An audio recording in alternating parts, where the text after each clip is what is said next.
La música en el romanticismo plasma los temblores más característicos de la época.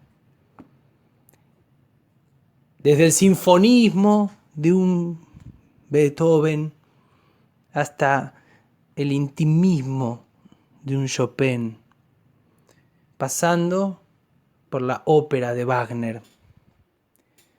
Pero es cierto que en esta época encontramos el reconocimiento del músico, en su condición escénica, el reconocimiento de este artista joven que, insisto, por primera vez en la historia se ve en el primer plano de la escena. Por eso suele asociarse al romanticismo como estética, no solo la poesía, no solo el teatro, sino la música y en particular un instrumento muy querido por este programa. Para los oyentes sutiles de este ciclo radial, van muchas de las claves con las cuales nosotros hacemos los montajes, como si por primera vez el trasfondo sonoro pasara al plano reflexivo y contemos un poquito de cómo musicalizamos. Decía que el instrumento más característico de este proceso es el piano. El piano, esa orquesta en miniatura, el piano, ese íntimo del minimalismo musical. El piano, esa cumbre de la expresividad romántica. El piano también funcionaba como propaganda del repertorio. Grandes y virtuosos pianistas que empezaban a ser contratados en los salones de la siempre pútrida burguesía, salones que tenían y contaban siempre con un piano, hacían versiones, variaciones, técnicamente llamadas paráfrasis, de grandes óperas.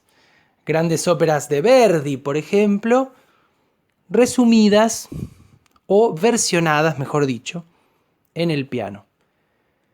Pero, casi les diría que me emociono al nombrarlo, no existe pensar y disfrutar el piano sin Chopin, uno de los mejores amigos del Club de los Sofistas. Chopin, que con su tristeza y su abismo siempre nos musicaliza. Chopin, que con su pianismo siempre decora la sonoridad de los poetas recitados en la voz de Sabrina Olimúzara. Chopin, el apátrida, el tísico, el triste, el virtuoso, el compositor de formas libres.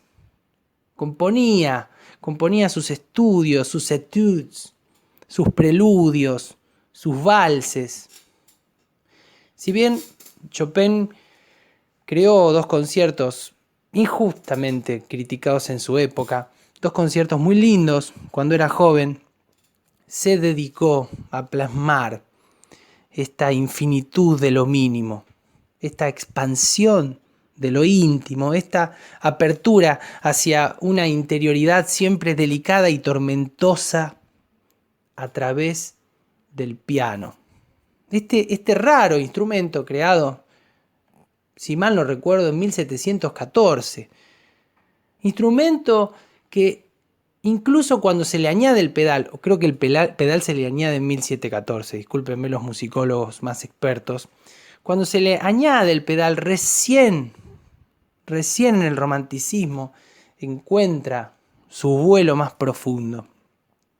En Chopin encontramos el virtuosismo, pero también los matices.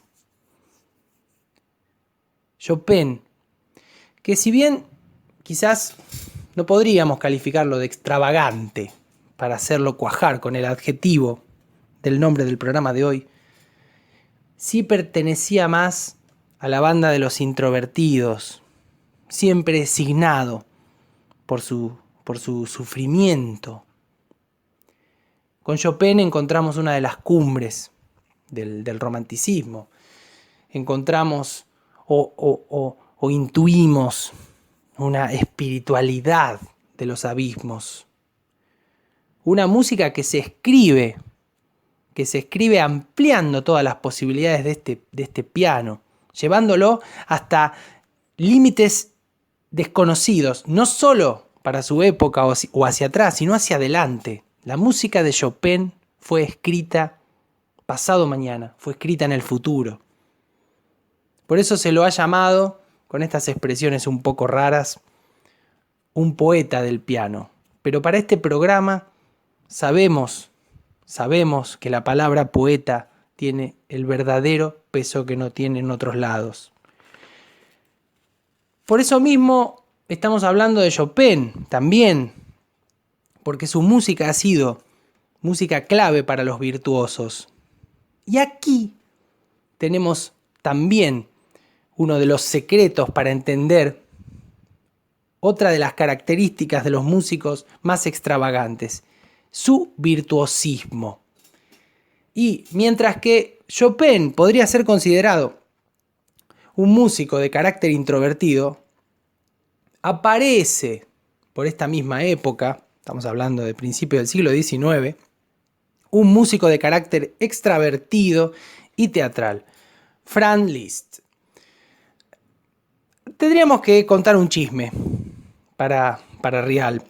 George Sand, como bien saben, la mujer de Chopin, antes de casarse con Chopin, se había enamorado de Liszt. Y como Liszt no le dio demasiada pelota, terminó con el pobre, tísico y enfermo de Chopin. Liszt nació en 1811. Nació en Bayreuth, perteneciente al Imperio Alemán.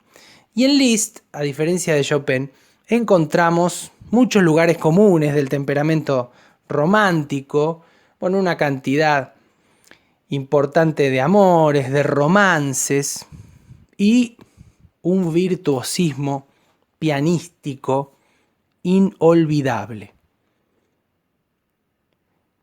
Liszt comprendió que podía construir una teatralidad, una espectacularidad para asombrar a sus oyentes solo cuando conoció a un maestro. Y nos tenemos que poner de pie porque estamos hablando de personajes maravillosos. El maestro en la teatralidad de Liszt es Paganini. Paganini, el eximio violinista, fue quizá uno de los músicos clásicos más chiflados, más estrafalarios. Amplió las posibilidades expresivas del violín, alcanzando, podríamos decir, el máximo de los virtuosismos. Empleaba una técnica impresionante que hipnotizaba al público de una manera asombrosa. Montaba con ciencia su espectacularidad, usaba su violín imitando sonidos de caballos, de galopes, pateaba en el escenario, gritaba. Todas estas artes de Paganini llegaron a hacer pensar a su público que el músico había sido presa de un pacto diabólico. Fue tan grande la leyenda de que Paganini le vendió el alma al diablo que el obispo en su muerte le negó la extrema unción por este motivo. Pero hay que decir que Nicola Paganini, él mismo se encargó de difundir esta leyenda. Cerramos el paréntesis. Liszt aprendió de Paganini la teatralidad. La adoptó al piano y llegó a tocar con 3 pianos en escena, tocando arbitrariamente, pasando de un piano a otro. Liszt fue un niño prodigio. A los 7 años tocaba no solo el piano, sino el violín, el violonchelo y la guitarra. Conoció a Haydn, a Beethoven. A los 9 ya componía y aparecía en conciertos. En 1839 empezó a viajar por Europa. empezó a ganar su fama como intérprete, empezó a tener grandes amores, grandes éxitos, una especie de rockstar. Pero en 1841 da un concierto en Berlín. Y aparece en este momento lo que un poeta posterior, Heine, llamó la listomanía. ¿A qué les hace pensar? A la Beatlemanía. La listomanía la bautizó Heine y la explicó como una suerte de reacción histérica de los auditorios donde tocaba Liszt. Los admiradores se arremolinaban alrededor de él luchando por sus pañuelos y sus guantes. Las mujeres le trataban de sacar los mechones de pelo y en vez de tirarle bombachas, como lo hacían con Sandro, le tiraban joyas. Y muchas de sus interpretaciones, donde Liszt hacía gala de su virtuosismo, terminaban en desmayos de su público. Bueno, la listomanía no habría que pensarlo como un fenómeno médico, sino quizá como uno de los secretos más catastróficos desde el punto de vista psicológico de la forma de interpretar de Liszt. Una madre de uno de los alumnos de Liszt escribió lo siguiente acerca del modo de interpretar de Franz Liszt el piano.